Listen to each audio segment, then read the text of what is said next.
Bismillahirrahmanirrahim. Assalamualaikum warahmatullahi wabarakatuh. Waalaikumsalam Warahmatullahi wabarakatuh.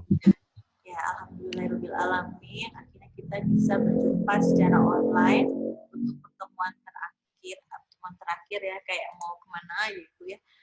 Untuk pertemuan yang ke-15 pengantar akuntansi 1 dengan materi mengenai siklus perusahaan dagang, ya, siklus akuntansi perusahaan dagang. Nah, karena ini pertemuan yang ke-15, setelah ini kalian kan UAS. Untuk siklus akuntansi perusahaan dagang masih ada yang kurang paham. Kalau untuk materi rasanya sudah cukup Ibu jelaskan, karena kalau dalam pengantar akuntansi ini, kalau untuk materi pengertian seperti itu kayaknya ini ya, untuk ini aja dianalisis, tapi lebih banyak adalah latihan. Karena makanya Ibu lebih suka memberikan latihan. Sorry, bentar.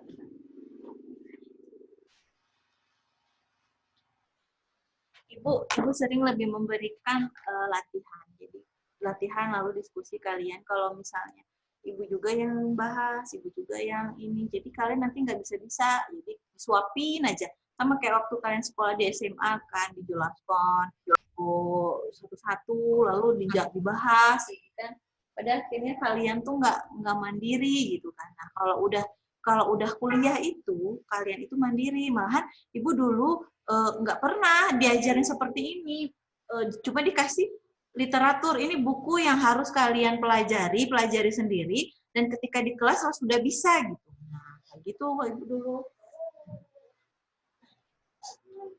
Nah, jadi karena Ibu kan udah bilang ya waktu hari Selasa kemarin, kalau anak Ibu ini demam.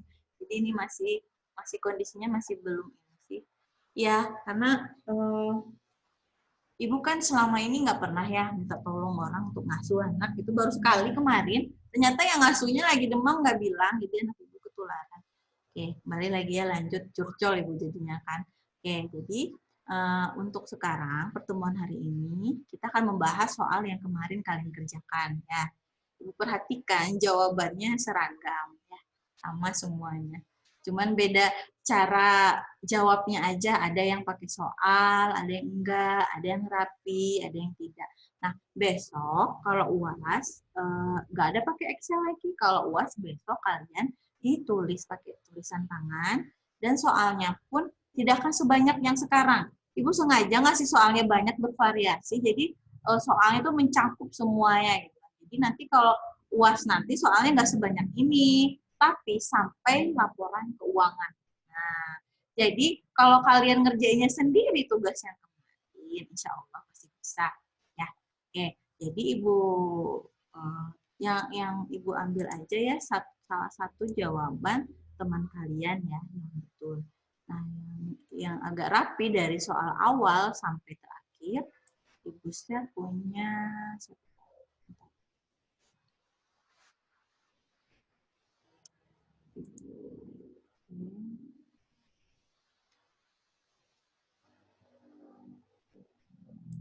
di yang mana ya?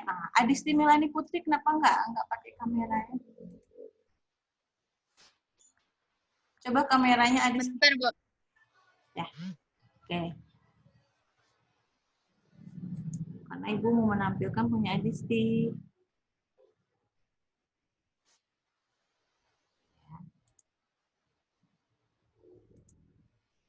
Nah, Adisti dia dari awal dia dibuatnya dari jurnal, dia masukkan ke jawabannya. Jadi terstruktur ya. Jadi kita bisa mulai dari jurnal ini sampai ke laporan keuangan. Nah, nanti terakhir kita bahas sampai ini aja dulu jurnal penutupnya ya. Oke, dari jurnal penerimaan kasnya Ibu cek juga udah kelihatan jelas ya. Kalian juga sambil lihat yang jawaban kalian, kalau cross check siapa tahu ada yang berbeda. Ibu lihat di penerimaan kasnya sudah sama ya jawabannya. Kemudian yang jurnal pengeluaran kas juga ini juga sudah sama. Hati-hati ya, ketika menjawab soal besok pastikan itu menggunakan metode fisikal, periodik, atau perpetual. Clue-cluenya kan udah Ibu berikan ya. Jika menggunakan perpetual jurnalnya seperti apa, ya kan? Yang pembelian, penjualan, kemudian ada yang retur, ada potongan pembelian. Udah Ibu berikan clue-nya kemarin ya. Itu adalah itu sama seperti apa ya? Kunci kalian itu jangan sampai hilang. Itu catatan-catatan itu nanti akan berguna lagi di pengantar akuntansi 2. Nanti di pengantar akuntansi 2 kalian nanti akan belajar mengenai persediaan.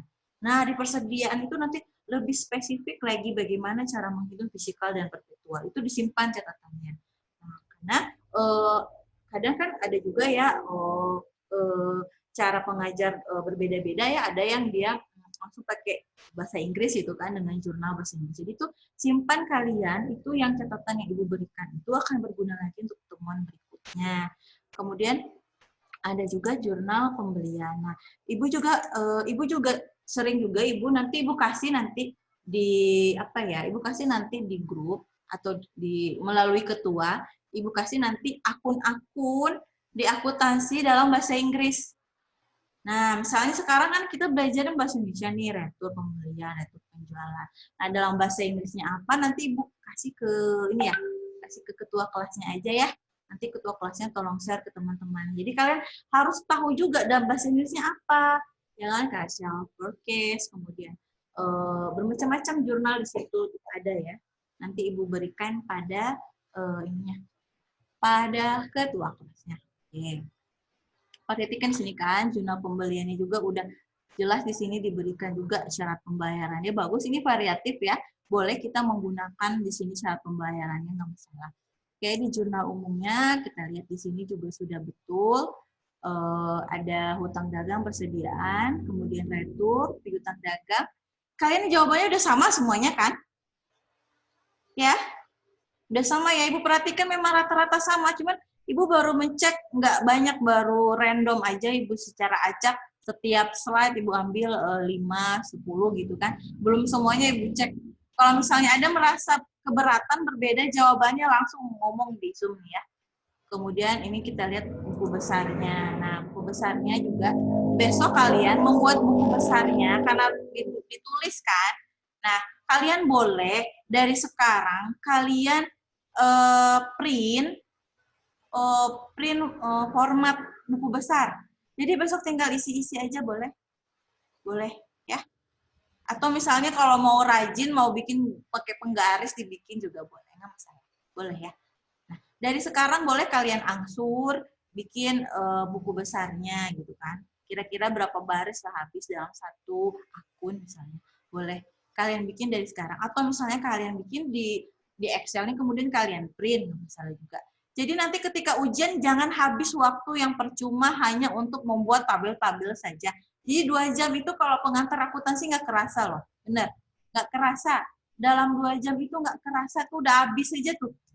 2 jam baru sampai jurnal umum tahu kan. Sayang kan? Padahal bisa ngerjain yang lain, tapi karena manajemen waktunya nggak cocok gitu kan. Jadi kalau ujian tuh kalian harus pakai manajemen waktu. Nah, jadi misalnya soalnya ada berapa, oh dalam satu soal kira-kira saya harus selesai dalam waktu 10 menit. Misalnya. Seperti itu. Kalau ujian itu ya, pakai manajemen waktu. Bentar, Ibu taruh aneh.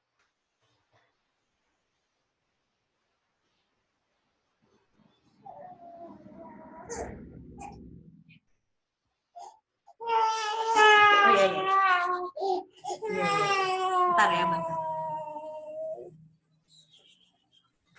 Anak Ibu dia kalau ditaruh dia nangis. Oke ya. Lanjut, kita masuk ke neraca saldo. Ini neraca saldo buku besarnya. Jadi, nah besok ketika kalian mengerjakan neraca saldo ini harus balance debit dan kredit. Kalau udah nggak balance debit dan kreditnya berarti ada yang salah. Ada yang salah hitung. Cek satu-satu lagi akun-akunnya.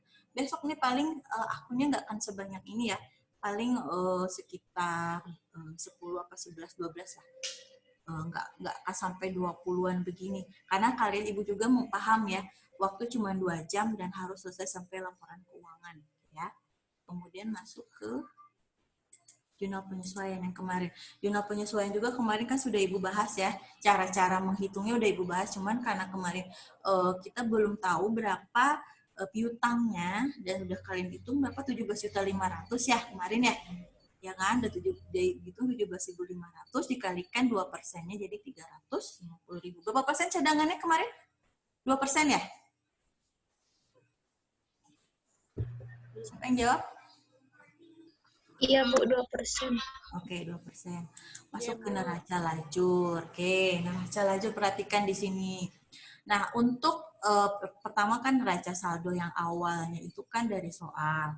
Nah, itu kan kalian pindahkan yang ada di soal itu, neraca saldo yang ada di soal itu jangan lupa kalian pindahkan juga, ditambahkan dengan yang kalian buat tadi di buku besar tadi itu ya, buku besar. Jadi kadang-kadang ada mahasiswa, Ibu perhatikan, ketika neraca saldonya, dia buatnya aja yang di buku besarnya, lupa dia neraca saldo yang ada di soal.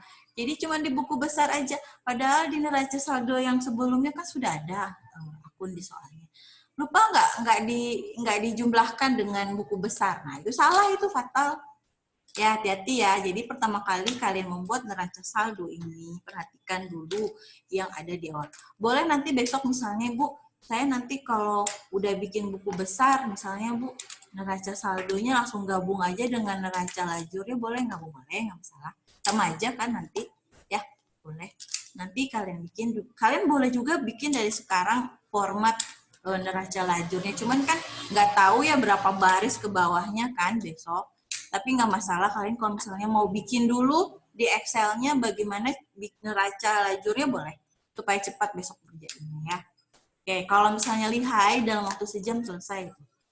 Kemudian kita cari neraca saldonya, sesuaikan dengan buku besar, totalnya dengan neraca saldo sebelumnya, dan harus balance debit dan kreditnya. Hati-hati. Kemudian untuk jurnal penyesuaiannya juga. Jurnal penyesuaiannya juga kalian perhatikan ya. Sebenarnya ini kayaknya kebanyakan ini ayat jurnal penyesuaiannya. Oh, udah cocok. Oh ya udah pas. Oke, perhatikan untuk ayat jurnal penyesuaiannya itu. Nah, ketika memasukkan ke neraca lajurnya itu jangan sampai ada kelewat debit dan kreditnya. Apa debit, apa kredit harus dimasukkan ke neraca lajur. Terkadang ada juga mahasiswa, Ibu perhatikan, dia ketika di debit dia masukkan kreditnya tidak. Misalnya kayak beban perlengkapan ya kan, nggak dimasukkannya, dia lupa, dia dimasukinnya aja ke perlengkapannya gitu kan. Hati-hati. Kemudian misalnya kalau ada mengenai apa ya kayak akun hutang misalnya, jangan lupa kayak iklan dibayar di muka, dimasukkan semua yang ada di jurnal penyesuaian debit dan kreditnya. Nah, pokoknya kalau udah biasa ngerjain ini sebentar aja besok UASnya. Kemudian untuk neraca saldo disesuaikan. Perhatikan neraca saldonya berapa di debit, berapa di kredit, nah mana kira-kira yang lebih besar. Nah, buat di situ. Berapa, apakah debit yang lebih besar, apakah kredit? Nah, jangan lupa dihitung dengan teliti. Memang ya kalau misalnya dalam aplikasi dia kan sudah terstruktur ya. Kebanyakan sekarang kan udah ada aplikasi di kantor ya. Aplikasinya sudah ada, tinggal input data aja sudah selesai. Tuh, tapi karena kalian ini adalah basic atau belajar dasar awal bagaimana cara siklus akuntansi, jadi kalian harus paham dari awal pemasukan siklus akuntansi sampai ke terakhir. Nah, perhatikan ya, ini neraca saldo disesuaikan, debit dan kreditnya berapa, harus ini ya harus balance, jangan sampai nanti ketika dihitung debit dan kreditnya tidak balance lagi, berarti ada yang salah. Dicek lagi satu persatu apa yang kurang. Nah, kemudian diperhatikan juga di sini untuk laba dan rugi. Nah, Ibu tanya dulu ya. Untuk laba dan rugi, nah, Ibu tanya Yosefina Regita. Ada? Hadir, Bu. Iya, kenapa nggak pakai kameranya? Oke. Ya, Ibu tanya, Yosefina Regita, untuk masuk laba rugi akun apa aja?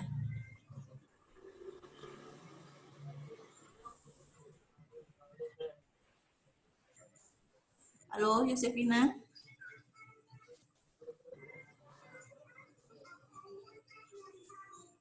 Halo? Are you here? Are you here or not?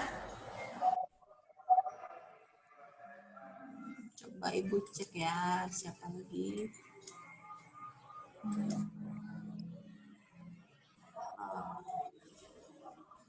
Ya nih, Rahmat Abimayu. Rahmat Abimayu. Hadir, Bu. Ada uang 8.000 di rumah tuh. Jangan diambil ya. Oke, laba rugi, tanya, yang termasuk laba rugi ketika kita membuat neraca lajur, apa saja yang masuk ke dalam laba rugi? Akun pendapatan sama akun beban, Bu. Pendapatan dengan akun beban. Beban. Kalau di transaksi ini, kalau di transaksi di perusahaan ini, pendapatannya kan berupa penjualan, maka penjualan yang menjadi ini ya, yang jadi bebannya, menjadi pendapatannya ya. Oke. Kemudian Ibu masuk lagi siapa nih? Alvin Aditya hadir? Hadir, Bu. Oke, yang termasuk dalam neraca atau posisi keuangan. Nanti kalian buat di sini nggak neraca lagi ya, tapi posisi keuangan. Besok kalian buat posisi keuangan, bukan neraca lagi ya. Oke, kalau masuk dalam posisi keuangan, apa akunnya? Apa tadi, Bu? Lupa. Kalau ketika kita membuat neraca lajur, ya, kita membuat neraca lajur, yang termasuk yang akan kita pindahkan di sini kan ada neraca lajur. Kalau laba rugi kan yang dipindahkan hanya pendapatan dan bebannya saja ya. Kalian perhatikan di sini kan hanya penjualan sampai ke beban kerugian piutang yang hanya dipindahkan. Nah, Ibu tanya sekarang sama Alvin, kalau untuk mengisi tabel neraca atau posisi keuangan, akun apa saja yang dipindahkan? Aset, Bu. Aset, apa lagi?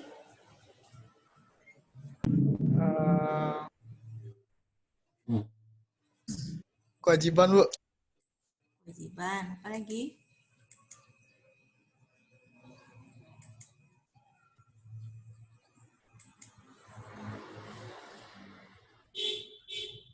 Apa lagi?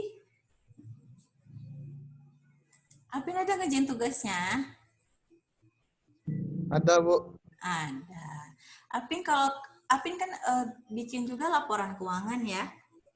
Ya kan? Bikin laporan keuangan nggak kemarin tugasnya? Bikin, Bu. Bikin. Nah, ketika bikin laporan keuangan kan ada namanya laporan posisi keuangan, ya kan? Laporan posisi keuangan itu kan ada dua bagian, ada sisi kiri dan ada sisi kanan, ya kan? Sisi kirinya kan aset, ya kan? Jadi Afin pindahkan ya akun yang aset, baik aset lancar maupun aset tetap gitu misalnya kan. Nah, kalau yang untuk sisi kanannya gimana? Akun apa sih tuh? Kewajiban tadi bilangnya ya, atau utang atau liabilitas. Satu lagi apa, Alvin?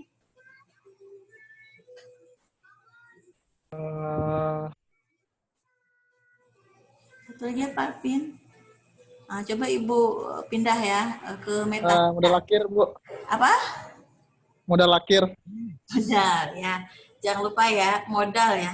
Jadi jangan lupa jadi ketika membuat laporan posisi keuangan yang akan kalian pindahkan yaitu hanya aset, liabilitas dan ekuitas ya.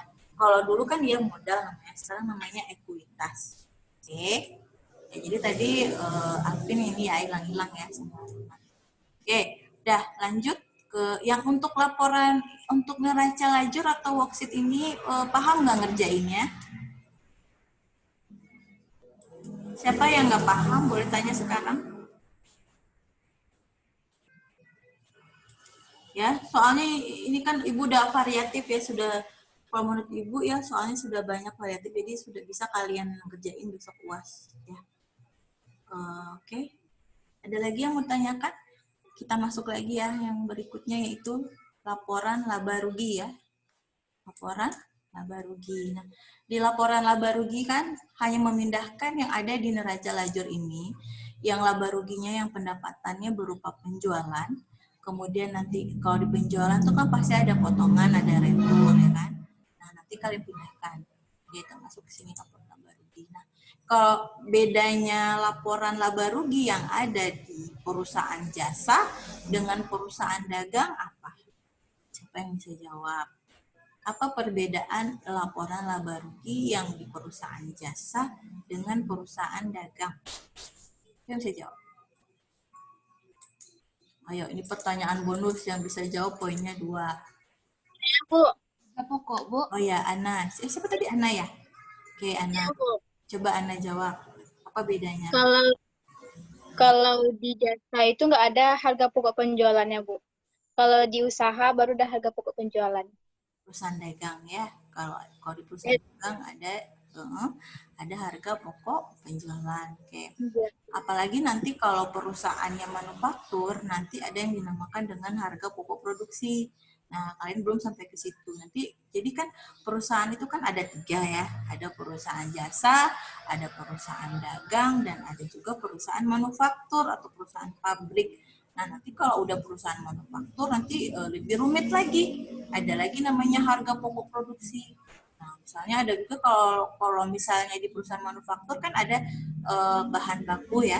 Bahan baku, udah nih time. Oke, kita lanjut lagi ya. Nanti aja kita untuk perusahaan manufaktur nanti nggak Ibu lagi yang ngajar. Nanti ada lagi yang ngajar lagi mengenai itu. Nah, kemudian masuk ke neraca sudah. Kita sekarang masuk ke ini lagi ya. Ke laporan, ke jurnal penutup ya. Jurnal penutup. Ada yang sudah kreatif nggak udah ngerjain? Belum, Bu.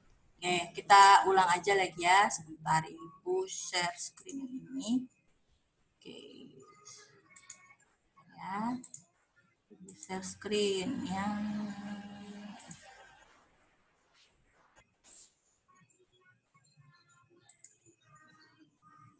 kalian oke ya. Kemarin kan kita sudah belajar ya mengenai jurnal penutup ya kan. Apa saja akun-akun yang akan kita tutup. Oke. Perhatikan di sini ya. Kan di sini oke. Nah, jangan lupa kita ingin menutup akun beban. Akun beban yang akan kita tutup, kalian buat di sini dulu. Jangan dulu dibuat ikhtisar laba ruginya. Kita kan belum tahu berapa total semua beban dan harga pokok penjualan. Ya kan? Kalian buat dulu di sininya. Ikhtisar laba rugi aja buat dulu. Tapi kalian catat semuanya beban-beban yang ada di laporan keuangan. Kalian lihat di laporan keuangan apa yang ada beban di situ? Laporan keuangan apa yang ada beban? Laba rugi, Bu. Tuh, Pina, laba rugi ya kan? Kalian lihat di laporan laba ruginya yang masuk beban apa saja ya kan? Ada beban gaji, beban listrik telepon, beban perlengkapan, penyusutan peralatan, penyusutan kendaraan, beban sewa, beban iklan, beban bunga, beban kerugian piutang, dan harga pokok penjualan. Buat dulu ininya nama-nama beban yang ada di laporan laba rugi, kalian pindahkan ke situ, baru kalian totalkan berapa totalnya. Itu yang menjadi ikhtisar laba rugi. Oke. Itu untuk yang menutup akun beban. Masuk ke kita akan menutup akun pendapatan ya. Nah, kemudian kalau untuk menutup akun pendapatan karena ini perusahaannya dia penjualan transaksi pendapatannya berupa penjualan barang dagang, maka pendapatannya berupa penjualan. Nah, untuk penjualan ini kalian lihat di laporan apa? Laporan apa? Kalau untuk lihat penjualan tadi di laporan keuangan apa? Sama ya, laba rugi juga.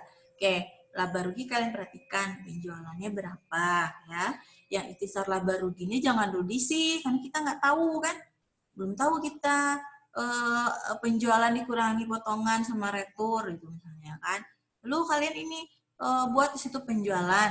Potongan penjualannya berapa, retur penjualnya berapa. Nanti kalau di Excel Ibu buat seperti ini misalnya nih. Nih, si D56-nya, 56-nya si penjualannya dikurangi potongan, kurangi retur. Jadi ikhtisar laba rugi. Oke ya. Paham ya? Oke. Kalian lihat di sini kita akan menutup akun modal. Nah, kalau ingin menutup akun modal, kita lihat di laporan apa?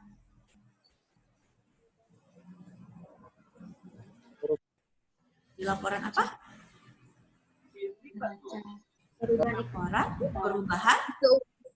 Laporan perubahan?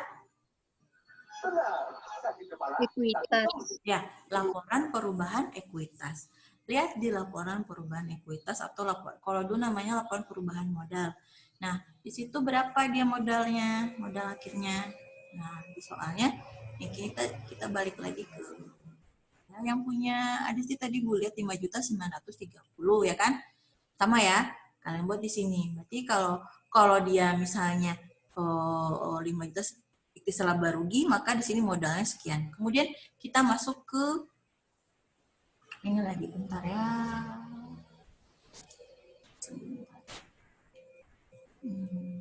Gambarnya masih ada nggak sih tulisannya di situ? Masih ada? Oke ya. Oh, I'm so sorry. Nah, itu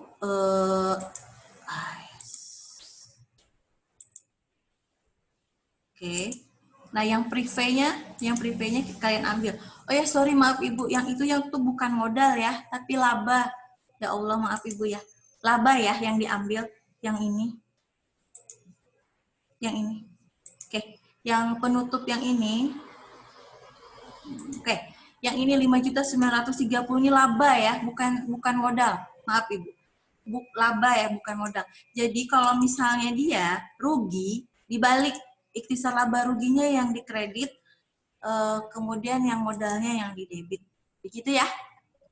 Hapus lagi tadi salah Ibu bilang, bukan modal. Tapi dilihat dari laba atau ruginya. Nah, kalau kalian misalnya dia laba, maka modalnya ada di kredit. Tapi kalau dia rugi, modalnya ada di debit. Catat lagi ya. I'm so sorry ya, ulangi lagi. Ikhtisar laba rugi yang ketiga ini adalah kita akan mencatat laba atau ruginya. Kita akan menutup akun labanya. Nah, jika dia laba, maka modalnya yang ada di kredit. Jika dia rugi, modalnya ada di debit. Ya, oke, catat lagi ya. Oke, yang terakhir baru kita akan menutup private. Nah, ini baru kalian lihat di laporan perubahan ekuitas berapa private-nya. Oke, laporan perubahan ekuitas kita lihat di sini. Oke. Nah, dan di sini private-nya 1.050.000 ya. Ya kan? Private itu apa sih artinya? Pengambilan pribadi. Pengambilan pribadi. Ambilan uang pribadi. Pengambilan. Oke. Ya, oke, jadi dia pengambilan pribadi oleh pemilik. Jadi pemilik berhak dia mengambil uang perusahaan itu, tapi jangan lupa dicatat. Jangan mentang-mentang perusahaan punya sendiri, kita ngambil-ngambil seenaknya. Tidak ya, harus ada pencatatannya. Nah, jadi kalau misalnya ada private, yang modalnya yang di debit, maka private-nya yang di kredit. Itu caranya ya. Oke. Nah, jadi besok ujiannya kita sampai ke laporan keuangan saja. Tidak menggunakan jurnal penutup, ini hanya materinya aja. Oke. Kemudian besok perhatikan juga soalnya. Kalian harus bisa memanajemen waktu. Jangan sampai Ibu perhatikan yang kemarin UTS-nya sampai banyak yang ketinggalan ya. Iya, Bu. Iya, Bu. Terus gimana? Itu terus gimana? Ada yang sampai nggak sempat ngejain UTS-nya nggak? Ada, Bu. Nggak diterima sekelas, Bu. Bu, nggak bisa diterima, Bu. Diterima. Nggak dinilai, Bu. Berapa orang itu yang UTS-nya nggak diterima? Sekelas, Bu. Berapa? Sekelas, Bu. Sekelas, Bu. Sekelas nggak diterima UTS-nya. Nggak, Bu. Masya Allah. Tuh ngapain kalian belajar kayak gitu? Makanya Ibu bilang, Waktunya habis buat tabel aja, Bu. itu Ada banyak, Bu. Cuma 25 menit cuma, Bu. Waktunya cuma sejam, Bu. Waktunya cuma sejam, Bu. tuh kan curcol jadinya ya, curhat kecolongan nih namanya kan. Nah, jadi itu makanya Ibu bilang tadi, kita harus manajemen waktu. Nah, dari sekarang kalian buatlah tabelnya itu. Tapi kalau Ibu ya, Ibu membolehkan kok kalian misalnya buat diketik terus kalian print, nggak masalah. Yang penting Ibu kan, yang penting isinya. Ibu yang penting isinya betul ya, sudahlah nilainya ada gitu kan. Tapi Ibu juga hargai kalau misalnya kalian sudah buat tapi nggak balance misalnya, atau laba atau ruginya salah, ada nilainya, nggak akan sampai nilainya D gitu ya, walaupun salah gitu kan. Tapi kan yang penting ada usaha ngerjain. Nah, jangan lupa ya buat nama dan nomor BP-nya. Pernah ada yang ngerjain UAS, ketika Ibu cek nggak ada nama dan nomor BP-nya, bingung Ibu itu untuk nilai siapa ya kan.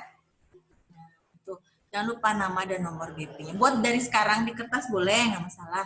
Jadi manajemen waktu kalian kan sudah ada persiapan kertas, pena, semuanya sudah ada di meja. Paket satu lagi, jangan sampai masalah sinyal, masalah paket.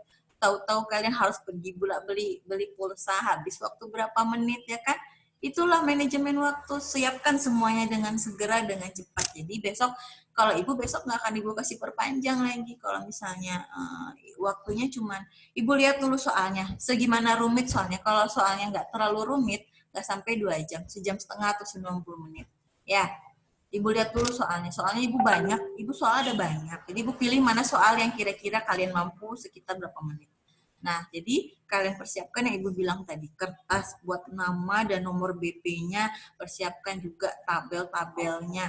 Jadi besok ketika UAS sudah standby kalian di laptop atau di HP atau di mana,